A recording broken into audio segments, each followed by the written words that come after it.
Okay, so other than Donald Trump and Elon Musk, has anyone else ever solved any complicated problems using text messaging, tweeting, or blogging? How nice would it be if we could go back to technology being as complicated as the telegram, or maybe even smoke signals?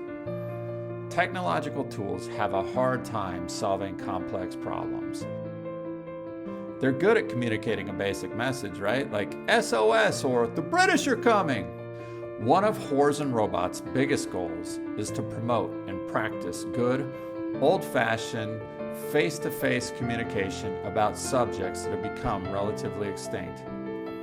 How in the world did we go from talking about American Idol results to screaming at each other about abortion rights we'll never use and wearing masks that make us look like a paranoid ER doctor? We've gone from not talking about morality at all to the idea of talking about it being so painful that it usually ends before the turkey even gets carved.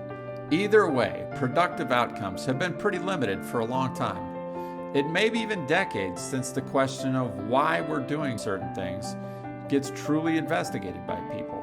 And I'm not talking about this crap that you see on national news stations either. These groups' tactics are probably the number one reason that we are so divided. Any technology, like even the telephone, that takes us further and further away from face-to-face interaction has really been a problem. You're gonna love this. I once had my ex-father-in-law threaten to kick my ass over the phone. I told him how convenient that was given the fact that he was 900 miles away. Look, it's like when we're behind the wheel of a car. When we're protected by the insulation of the doors, a horn, punching the gas to escape, we act as if we're untouchable.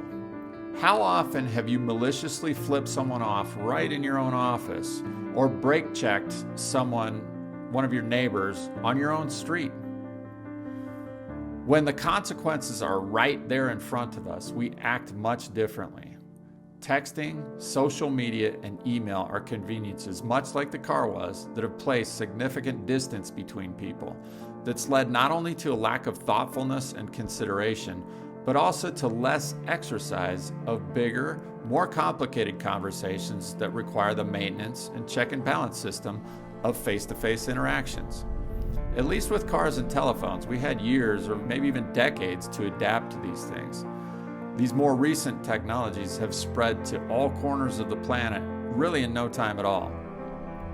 The intention behind Whores and Robots' ideas, our topics, and our t-shirts are all to be a primer or an invitation to conversations. Some ideas are really provocative, and others might just be more contemplative and lighthearted. The point is to generate some interaction and to point that interaction in a direction that may inspire some meaningful thoughts. Besides steering toward ideas of substance, I think we can all agree that having more thoughtful, respectful, and courteous interactions certainly can't hurt any of us. Ideas are a marketplace, just like any other marketplace. And whether you consider yourself a capitalist, a communist, or anything else in between, I think most of us would agree that freedom within any of these markets produces an environment where the best of things can rise to the top. Freedom of speech was one of the unconditional requirements in our country's constitutional Bill of Rights for this very reason. Have you ever heard of a marriage counselor or a psychologist who tells you that the best way to solve a problem in a relationship is to internalize your feelings of self-pity and victimhood and to cease communications with the other person? Cancel culture and divided people are killing our culture, and those things are making us just plain dumber people.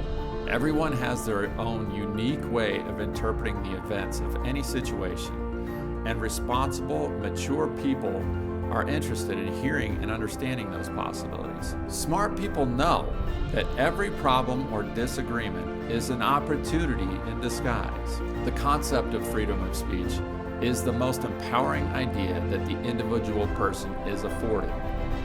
It is the philosophy that each of us does have a unique and valuable point of view about their experience. Those of us mature enough and responsible enough to recognize the value in that perspective are the beneficiaries of value. Many people say, well, what can I do about changing things? What good will my efforts do in affecting these problems that seem too big for any one of us to solve? Well, there's a quote from a movie that I like that says that life is a game of inches. The inches we need are all around us. On this team, we fight for that inch. We claw with our fingernails for that inch, because that's what life is. Whether you look at it as the inches that are all around us, or the butterfly wings that send ripples through the universe, or the small bites that added up end up eating the elephant, it all takes more than one of us doing these things to make a difference.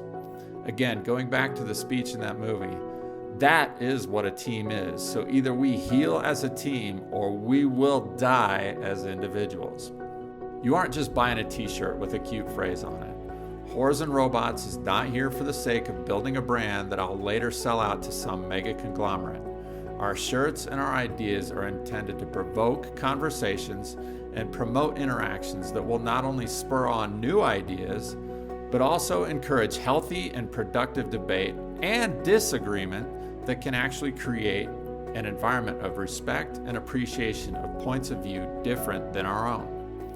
Conversations worth having are mechanisms that build trust. We've been talking about nothing for far too long, and it's gotten us to the place that we are.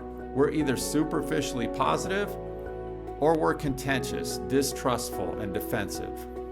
Look, I'm not suggesting that we become cultural warriors.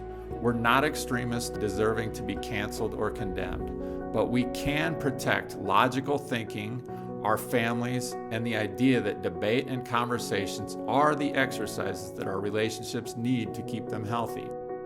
Your feedback and support, whether you're buying a t-shirt, mixing it up with other people, or sending us your ideas and/or contributions, is always appreciated.